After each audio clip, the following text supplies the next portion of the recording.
পড়ে গেলাম, উঠার চেষ্টা করলাম, আবার পড়ে গেলাম, আবার উঠার চেষ্টা করলাম, কিন্তু এই লোকেরা আমাকে জোরে ধরে চাপাইয়ে বসাইয়ে দিল।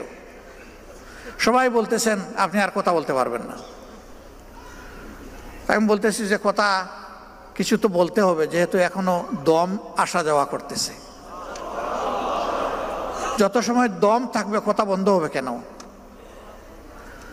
সম্মানিত ভাইয়েরা এবং আমার বোনেরা, আমি শুনেছি অনেকে কান্নাকাটি করেছে। কেন কানলেন? যদি জান চলেই যায় বলবেন আলহামদুলিল্লাহ, এটাই মুমিনের দায়িত্ব। এখন গেলাম হসপিটালে, এমন ভাব দেখায় সহকর্মী ডাক্তাররা, এখানেও কেউ কেউ আছে, যে আমার মরতেই দিবে না। আরে ভাই, আমি কি এখানে থাকতে আসছি না? আমি যাবো আবার আসল ঠিকানা জান্নাতের বাড়িতে, এই পোষা জায়গায় আমার রাখবেন কেন বেঁধে আপনারা? এই মলিনতা পরিষ্কার করতে একজন ঝাড়ুদার হিসাবে আল্লাহর যতদিন প্রয়োজন, আল্লাহ তার বান্দাদেরকে বান্দিদেরকে যেন ততদিনই হায়াত দেন, এর বেশি দরকার নাই। সমাজের আবর্জনা পরিষ্কার করার জন্য, আল্লাহর দ্বীনকে কায়েম করার জন্য। এরপরের কথা হলো, দুনিয়া কোনো মানুষ কি প্রিয় সংগঠন বা দ্বীনের জন্য বাধ্যতামূলক?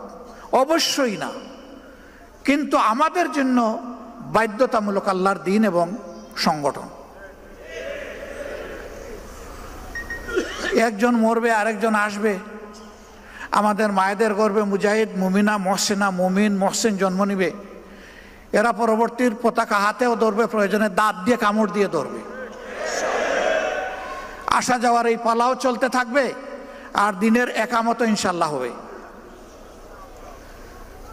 আগামীর বাংলাদেশ আমরা চাই না আর মজলুম বাংলাদেশ হোক।